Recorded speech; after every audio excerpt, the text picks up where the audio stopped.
எப்பவும் பிரியாணிக்காகவும் சட்னிக்காகவும் தானே புதினா வாங்கியிருக்கீங்க. இப்போ இந்த ரெசிபியை பார்த்ததுக்கப்புறம் அடிக்கடி இதை செய்கிறதுக்காகவே நீங்கள் கடையில் போய் புதினா வாங்குவீங்க. சீரியஸாக சொல்கிறேன், இது அவ்வளோ யம்மியாக இருந்துச்சு. ஹாய் எவ்ரிவன், இன்னைக்கு நம்ம பார்க்க போகிற சிக்கன் ரெசிபி நான் இன்னும் அதுக்கு பேர் வைக்கல.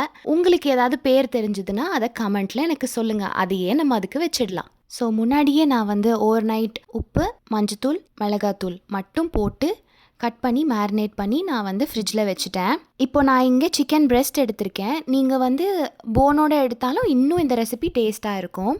அதில் கொஞ்சோண்டு இஞ்சி பூண்டு பேஸ்ட் ஆட் பண்ணிவிட்டு கொஞ்சமாக லெமன் ஜூஸ், அப்புறம் மல்லித்தூள், மிளகாத்தூள், கொஞ்சம் கரம் மசாலா, அப்புறம் ஒரு 4-5 டேபிள் ஸ்பூன் தயிர், அவ்வளோதான். இது எல்லாத்தையும் நல்லா ஒரு மிக்ஸ் கொடுத்து அதை ஒரு ஓரமாக இன்னும் கொஞ்சம் நேரம் மேரினேட் ஆகிறதுக்கு வச்சுருங்க. அந்த கேப்பில் ஒரு 10 to 15 நம்பர்ஸ் சின்ன வெங்காயம், இது 2 தான் சீக்ரெட் இன்க்ரீடியண்ட். நம்ம கொத்தமல்லி அப்புறம் புதினா நம்ம குக் பண்ணி கொடுக்கும்போது அது இடையில வந்துச்சுன்னா கண்டிப்பாக அதை தூக்கி ஓரமாக வச்சுடுவாங்க. அதனால் எவ்வளோ பொடியாக நறுக்க முடியுமோ அவ்வளோ பொடியாக நறுக்கிடுங்க. அந்த பொடியாக கட் பண்ண கொத்தமல்லியும் புதினாவையும் நம்ம மேரினேட் பண்ணி வச்ச சிக்கன் மேலே தூக்கி போட்டு நல்லா இன்னொரு மிக்ஸ் கொடுத்து ஓரமாக வச்சுடுங்க. Almost recipe ready. இப்போ ஒரு கடாயில் இன்னொரு சீக்ரெட் இன்க்ரீடியண்ட்.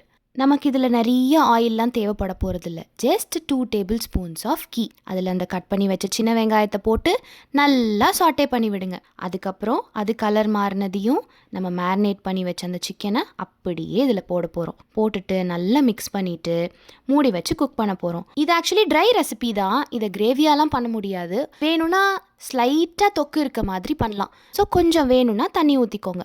மூடி வச்சு அதுக்கு உண்டான டைமை கொடுத்து நல்லா குக் பண்ணி எடுத்தீங்கன்னு வச்சுக்கோங்களேன். ட்ரஸ்ட் மீ, ட்ரை பண்ணி பார்த்துட்டு அது உங்களுக்கு எப்படி பிடிச்சதுன்னு சொல்லுங்கள். மறந்துடாதீங்க அதுக்கு பேர் வைக்கணும். அப்கமிங் டேஸில் இன்னும் இதே மாதிரி ஈஸியான ரெசிபீஸோடு நான் உங்களை மீட் பண்ணுறேன். பாய்.